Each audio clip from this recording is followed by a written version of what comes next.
నిజమా? నాకు urgent room కావాలన్నా, ఏం చేస్తావో తెలియదు. ఏంటి అర్జెంట్ రూమ్ కావాలా?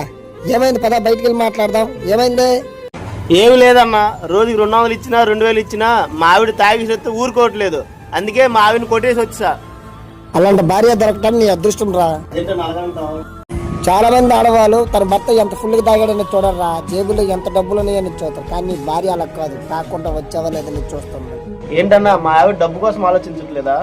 చాలా మంది చిన్న వయసులోనే మందుకు బానిసే ప్రాణాలు పోతున్నాయి. తన భార్య పిల్లలు అనాథలు అవుతున్నారు. కానీ నీ భార్య కాళ్ళకు మెట్లు, చేతికి గాజులు, మెడలో తాడు, నుదుటిని బొట్టు పెట్టుకుని పుణ్యశ్రీలాగా నుండి నూరేళ్ళు నీతో పాటు ఉండాలనుకుంటుంది. అలాంటి భార్య దొరకడం నీ అదృష్టం. ఇంకెప్పుడు అలా చేయమాకు. సరే అన్నా, నా తప్పు నేను తెలుసుకోనన్నా, ఇంకెప్పుడు అలా చేయనన్నా. ఎక్కడైనా భార్య విలువ తెలుసుకున్నావు. సంతోషంగా తాకుండా హ్యాపీ. ఒక నిమిషం